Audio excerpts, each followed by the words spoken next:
Thank you for watching, liking, commenting, sharing, and subscribing right now. Hey everybody, I'm Chris Pirillo, and this is your Geek Out for Wednesday, July 25th, 2012. I'll get to my initial impressions of Mountain Lion, the version of OS X that was released today, in just a couple of minutes. Don't fast forward, because we have a few stories to share with you. T-Mobile's new Samsung Galaxy S3 could still be yours, just like it's mine, at least for the next few days. Have you played Spin to Win? We've been teasing it every day for the past couple of weeks, and you still have a few more days to possibly win one of T-Mobile's new Samsung Galaxy S3s. Click the link in the video description. That's what I was doing this for. And speaking of T-Mobile's new Samsung Galaxy S3, I posted my final thoughts in a review, a video review, that you can watch. It's over on my Google Plus page. You've seen it, assumedly, like 1.1 million of you are following me there. And then, of course, I also posted it to my Facebook page at facebook.com/Chris Pirillo. The bottom line, I'm going to be sad when this thing leaves my hands. I gotta send it back. But if you want my full thoughts, you know where to watch them.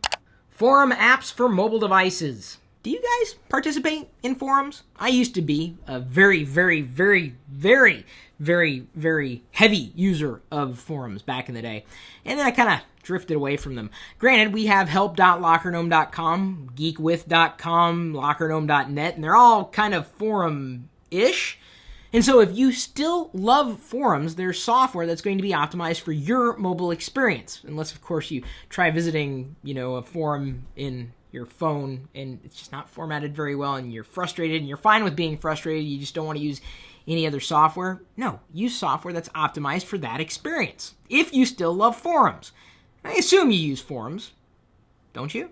Google Nexus 7. How accurate are Defect reports? When I first noticed that my Nexus 7 was having issues with flickering, I was concerned. I got onto Google Plus, because that's where all the fandroids hang out, and I said, is anybody else experiencing this? And of course some people, no, it's just you.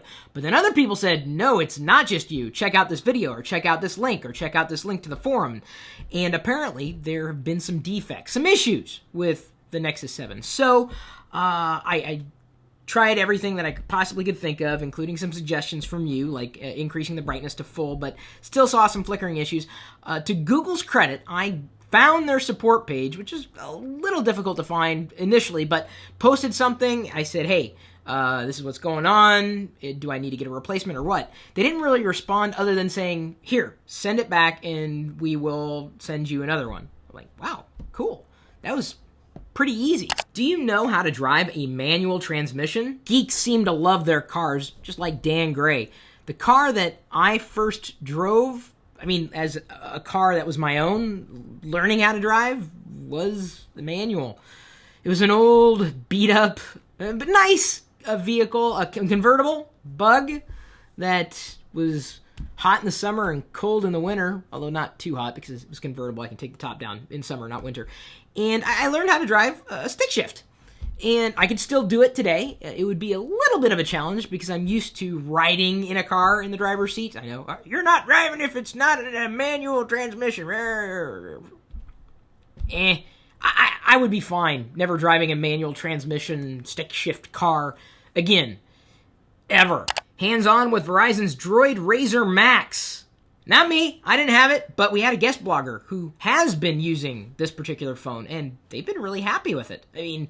That's the thing. With so many smartphones out there today, and many of them doing things that you would want them to do, there's a lot of choice, a lot of selection, a lot of competition. And maybe you were interested in possibly getting that particular smartphone. Wouldn't you want to hear from a real user? Not just a plain old review. Someone who has been using it as their phone. That's a big deal. Always take users' reviews seriously. We were very happy to publish Cliff's thoughts on Locker Gnome today, and maybe you've got a product review you'd like us to share? An extensive product review that you've written very clearly? Again, we would love to publish it on lockergnome.com and then possibly get through the... HBO Nix's idea of Netflix partnership. I like Netflix theoretically. It's just the streaming selection kind of sucks. Except when I want to watch like a full television series that I didn't watch when it was on TV, or trying to get caught up on a television series. I'm about to start Doctor Who, the new series now that I met the cast at Comic-Con. I'll give it a shot. Bob, our editor, seems to like Doctor Who. Why not? But HBO, they're going to be a holdout for a while. You know, in the whole online streaming thing through a non-traditional television service provider. Google adds 34-button scientific calculator to search results. Get back to me when you hit 35. I'm kidding! It's actually pretty cool. I use Google to calculate and spell check all the time. Would you watch an original series inside Twitter? This is interesting. I mean, Twitter's been a place where you can post little messages, 140 characters or so, and people love doing that. I love doing it. I live inside of Twitter probably more than any other social network on the planet today. I use Facebook and, of course, Google+. Well, not of course. I mean, I do use Google+, and I'm not ashamed to admit it, by the way. But Twitter is apparently interested in developing original content for Twitter. They're going to try to evolve it. The question is would you watch something if it was just on Twitter? Zynga shares plunge more than 30%. Facebook stock down 7%. Really? I didn't think Facebook's stock could dip any lower. Boy, everybody's stock is sliding. It's the summer. I blame the heat, the whole rising of the waters, the seas as the ice melts and the water goes. What do they? Oh, global warming. I'm joking. I don't blame global warming for the dip in stocks. It was likely the purchase of OMG Pop Draw Something, which I have not played in months. Just haven't had time. I mean, it's fun, but no time. I am too busy playing Circus Atari now. And now the moment you have been waiting for, my thoughts on Mountain Lion. If you're looking for a synopsis, yes, the answer is upgrade if you can. It's only $20, and if you've got a system that's running Snow Leopard or Lion or, heaven forbid, Leopard, way back in the day, it's time to upgrade if your system is supported. I wouldn't say that Mountain Lion has been dramatically faster than Lion, but it adds polish and a few features that I think are very welcomed. I've been enjoying it. I signed up for a developer account so that I could download a copy early so I could be better prepared for the release date today. If you didn't already realize you could get it. Just a lot of fit and finish, and OS X has evolved this way over time. The changes have been, I would say, welcome. So you can take a look at Apple's website and look at OS X. By the way, it's no longer Mac OS X. It's now just OS X. I've got it pulled up here on my Retina display MacBook Pro. One of the bigger changes is iCloud integration, and nowhere is that more prevalent than in default applications like TextEdit, or for all you Windows users, the Mac equivalent or OS X equivalent to Notepad. Let's go ahead and launch TextEdit, and I'm going to show you what I'm talking about here. Spotlight. You start out by seeing the default screen. You could open up or save a document on iCloud or on my Mac. So you've got choice, but they're giving you a clear choice, and that is, hey, put your document onto iCloud. It's easy. It's convenient. You already got the space there, and this is seamless. And that is, I think, key to Apple's strategy with this. Let me go ahead and zoom out again. By the way, that's Control, zoom up and down with 2 fingers on the touchpad or trackpad or whatever they call the thing. The files or the documents live inside, or at least visually live inside a TextEdit. Yes, they are separate files, absolutely, but you can navigate the files that you edit or create in TextEdit from within TextEdit itself. They're not eliminating the file system, they're just making it easier for the average user, and the average user may not be you or me, but the average user to just work, to get stuff done and not really have to worry about where that file is. They can get back to it with a great degree of ease, especially with a built-in search feature. As I scroll down, if you're an iOS user, like I am, they've got reminders and notes now built in to the operating system. So if I launch reminders, REM, easy enough, launches reminders. If I don't have any reminders set here in OS X, but if I did, they would synchronize between my iPad, my iPhone, and any other Macs that I have connected to my iCloud account. It's a rather nice desktop program. And then, of course, they also have notes. Yay, I didn't even have to worry about that. You can also change the font, by the way, in Notes. I discovered that and was very happy about that. And I use Notes very frequently, so this is nice to have the desktop equivalents here and then have them automatically synchronize on my iOS devices. I could always be dealing with the same data for reminders, notes. Calendars, kind of. I did run into a bug with Calendar. It's no longer iCal. someone had sent a calendar invite from their calendar on Mountain Lion. I didn't see it because I use an Exchange server's calendar, not the calendar that Apple gives me in iCloud. I may migrate eventually. I'm just still a little nervous about putting too much of my data in Apple's space, considering that sometimes it goes down. I mean, every server goes down, but I'd rather pay for a good calendar service than rely on what Apple would provide today. Messages. This is your chat client. At some point in the future, you'll be better able to integrate Facebook chat within this, although you can do Facebook chat right now in any Jabber client, not just messages, any Jabber client on any platform. And I don't know if we've written up the directions on Locker Gnome, but it is pretty simple to do. But with that, you've got universal chat. Including messages across your iOS devices. You could easily do on the desktop so long as they have a message or an iMessage account. You can connect to AIM, Yahoo, Google, any Jabber service, and that'll take care of most of your IMing needs. Although if you use MSN, is it still Windows Live? Now, is it still Windows Live? Are they killing that? I don't know what they're going to call it next week. Bottom line, it's a nice enhancement. I've been using Messages as my instant messaging application now for, I would say, the greater part of a month. Since it was a beta, I had tried it, but really migrated everything over from Adium as a universal chat client. And it works. It's seamless, and it's clean, and I love that. Notification Center. This is one of the biggest feature changes that was made. I set up a keyboard shortcut, so Option Space, and I can open up the notifications pane. It slides everything to the left as it pops open. You have granular control, just like you do on iOS, within the Notification Center to tell Notification Center what you want to be monitoring, what you want to watch, the applications that are enabled with the Notification Center. And you can choose how the notifications are displayed, whether they are or not. So either as a banner that will pop up and disappear, or as an alert that'll stay there like a calendar, like a appointment. It'll stay there until you press close or snooze or what have you. And those are very, I would say, useful. Although I can't really say I am a fan of Notification Center.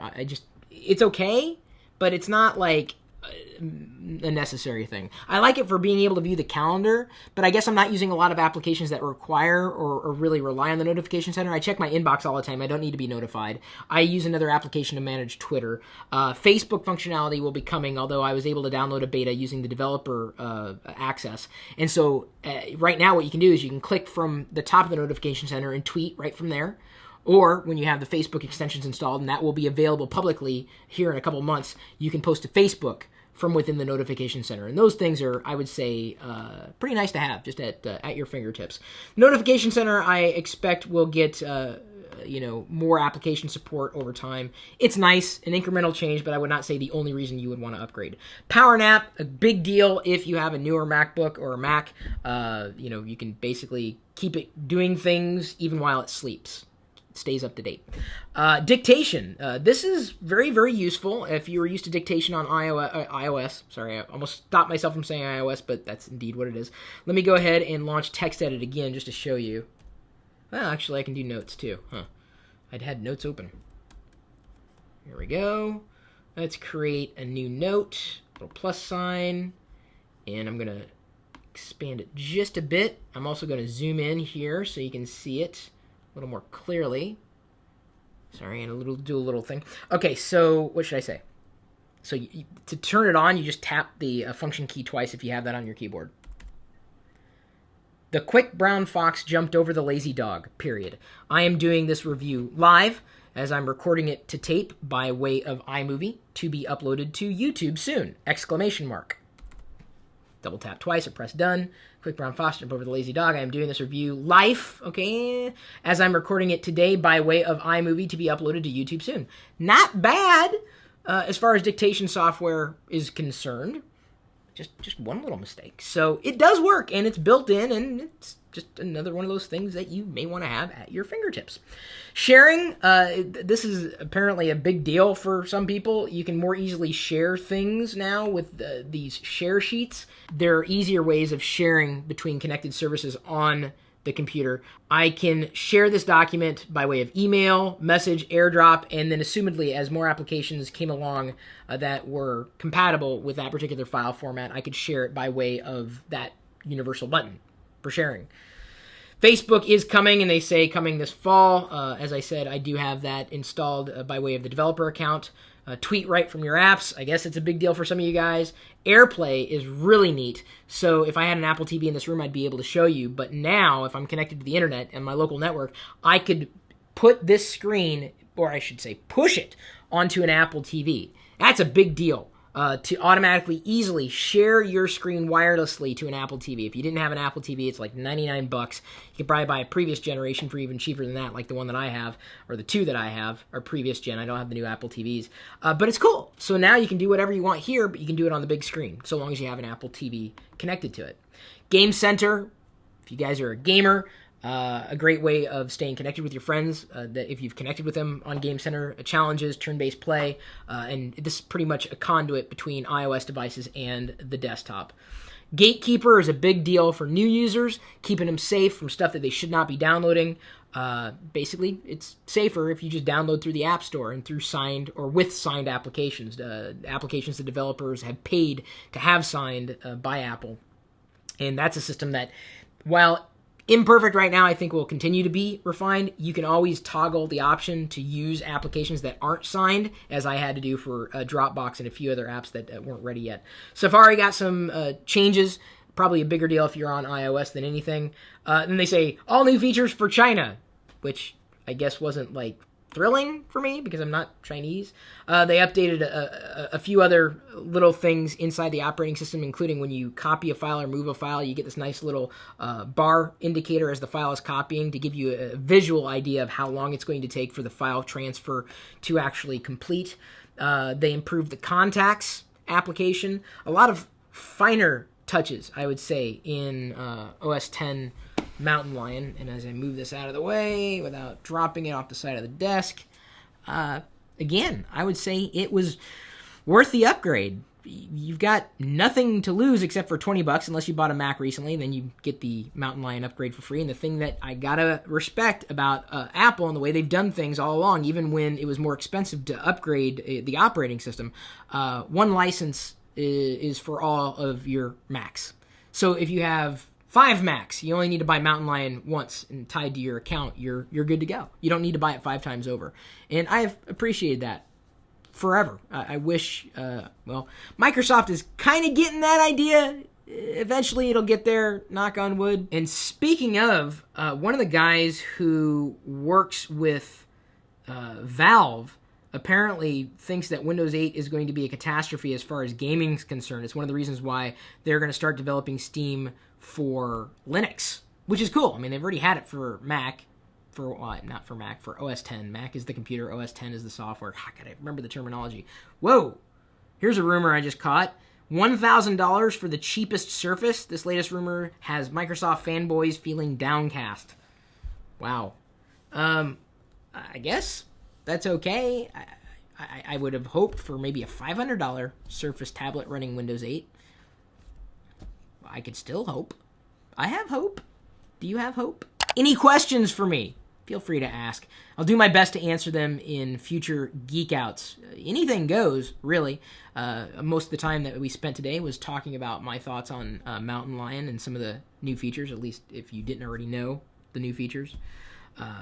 So I didn't have a lot of time for questions in this particular video, but I will in future videos. So until next time, we'll see you later. You know, you mass produce a very popular device, the chances of people buying it and... I was just reminded to be recording this video. Yes, I know, I'm doing it right now. Why can't you be smart enough, calendar?